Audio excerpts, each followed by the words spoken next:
नमस्कार दोस्तों, मैं हूं धीरज मेहता और आप देख रहे हैं इंडियो न्यूज शो। तो दोस्तों, आज हम चर्चा करने वाले हैं नुपुर शर्मा के द्वारा दिए गए एक विवादास्पद बयान की, जिसने पूरे विश्व भर में तहलका मचाकर रख दिया है। बीजेपी की तेज तर्रार नेता नुपुर शर्मा के द्वारा 27 मई को एक न्यूज चैनल के शो में पैगंबर मोहम्मद साहब पर दिए गए विवादास्पद बयान ने पूरे देश भर की राजनीति को गरमा दिया है। पैगंबर मोहम्मद साहब के खिलाफ दिए गए विवादास्पद बयान के कारण पूरा मुस्लिम समुदाय नुपुर शर्मा के खिलाफ कड़ी कार्रवाई की मांग कर रहा है। नुपुर शर्मा के खिलाफ मामले की गंभीरता को देखते हुए बीजेपी ने उन्हें 6 साल की प्राथमिक सदस्यता से निलंबित कर दिया है और साथ में नवीन कुमार जिंदल को भी विवादित बयान के कारण उनको भी पार्टी से निष्कासित कर दिया गया है। इस विवादित बयान के कारण मुस्लिम समुदाय के लोग देश भर में विरोध प्रदर्शन कर रहे हैं और इस विवादित बयान का असर भारत की विदेश नीति पे भी अब देखने को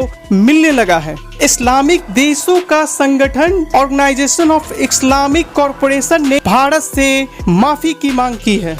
पॉलिटिकल इतिहास में पहली बार ऐसा देखा गया है कि किसी सत्तारूढ़ पार्टी की एक प्रवक्ता के बयान को इंटरनेशनल लेवल पर इतनी तीखी प्रतिक्रिया देखने को मिल रही है। पैगंबर मोहम्मद साहब के खिलाफ बीजेपी नेताओं की विवादास्पद बयानों को लेकर विवाद धीरे धीरे और ज्यादा गर्माता जा रहा है।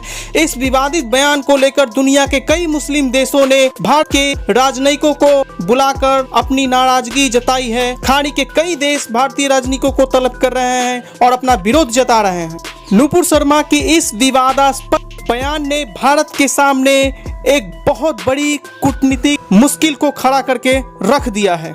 भारत के दुश्मन देश इस मौके को पूरी तरह से भुनाने में लगे हैं और भारत को घेरने में लग गए हैं। इस विवादित बयान के जवाब में कुवैत ने पहले ही अपने यहाँ भारतीय उत्पादों को प्रतिबंधित कर दिया है और अपने स्टोर से हटाना शुरू कर दिया है। वहीं कतर गए हुए भारतीय उपराष्ट्रपति को एक अपमान का सामना करना पड़ गया है, जो कि भारतीय इतिहास में यह घटना बहुत ही दुखद बताई जा रही है। कतर के डिप्टी अमीर ने उपराष्ट्रपति को दिए गए दावत को रद्द कर दिया है। दुनिया के कई देशों ने पैगंबर मोहम्मद साहब के खिलाफ विवादास्पद टिप्पणी को लेकर अपना कड़ा विरोध जताया है। विरोध जताने वालों में 15 देश शामिल है। इनमें Qatar, Iran, Iraq, Kuwait, Indonesia, Saudi Arabia, UAE यानी कि संयुक्त अरब अमीरात, मालदीव भी इस विरोध जताने वाले देशों की सूची में शामिल हो गया है।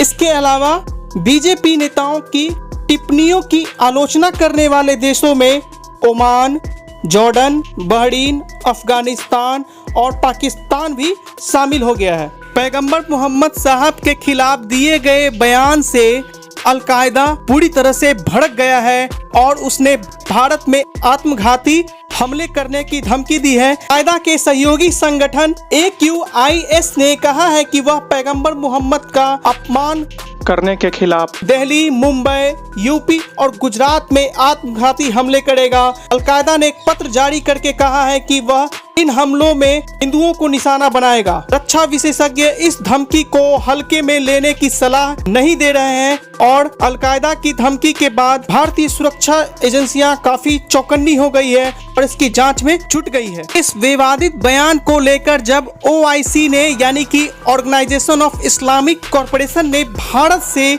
माफी की मांग की, तो भारत सरकार की तरफ से आधिकारिक तौर पर एस जयशंकर ने OIC को करारा जवाब देते हुए कहा है कि भारत को कोई मानवीय मूल्यों को समझाने की कोशिश नहीं करे, क्योंकि भारत सरकार सभी धर्मों को एक समान रूप से देखती है और सभी धर्मों का सम्मान करती है। हद तो तब हो गई जब तालिबान जैसे संगठन ने, जो कि अपने देश में अपनी औरतों का क्या हाल करके रखा है, वो भी भारत सरकार को हिदायत दे रही है कि इस्लाम के खिलाफ जो हो रहा है वो सही नहीं हो रहा है। वो भारत सरकार को हिदायत दे रही है। पैगंबर मोहम्मद साहब के खिलाफ विवादित बयान को देखकर नुपुर शर्मा ने अपने लिए एक बहुत बड़ी मुसीबत खड़ी कर ली है। नुपुर शर्मा के खिलाफ मुंबई, ठाणे, दिल्ली और पैधोनीज में केस दर्ज किया गया है। अगर उन पर हेट स्पीच का मामला सही सिद्ध होता है तो उनको 3 साल तक की सजा भी हो सकती है। इस विवाद का फायदा पाकिस्तान भी उठाना चाहता है और वो कहते हैं ना कि बेगानों की शादी में अब्दुल्ला दीवाना, वही हाल पाकिस्तान का है। इस पाकिस्तान को तो अपना देश खुद संभलता नहीं है और भारत के अंदरूनी मामले में ये दखल देने को पूरी तरह से हमेशा तैयार रहता है। अभी क्या हो रहा है कि जो पाकिस्तान के जो वर्तमान प्रधानमंत्री है शहबाज शरीफ और जो पूर्व प्रधानमंत्री है इमरान खान और पाकिस्तान के जो राष्ट्रपति है आरिफ अलवी, वो लगातार भारत के खिलाफ प्रोपेगेंडा फैला रहे हैं और मुस्लिम देशों में भारत को बदनाम करने की कोशिश कर रहे हैं इस विवाद के जरिए। नुपुर शर्मा के समर्थन में भी अब कई लोग दिखाई देने शुरू हो गए हैं। बॉलीवुड की अभिनेत्री कंगना रनौत भी अब नुपुर शर्मा के समर्थन में पूरी तरह से उतर चुकी हैं और साथ में नीदरलैंड के एक सांसद हैं जिनका नाम है गीट वाइल्डर्स, इन्होंने भी नुपुर शर्मा का बचाव किया है और उनके समर्थन में भारत के एक खास समुदाय वर्ग को उतरने के लिए कहा है। राष्ट्रीय स्वयंसेवक भी अब नुपुर शर्मा के समर्थन में उतरने का पूरा मूड बना चुकी है और कानूनी पूरे दांव पे उन्होंने भी शुरू कर दिया है। दोस्तों, आपको हमारा वीडियो कैसा लगा प्लीज कमेंट में बताएं। जय हिंद।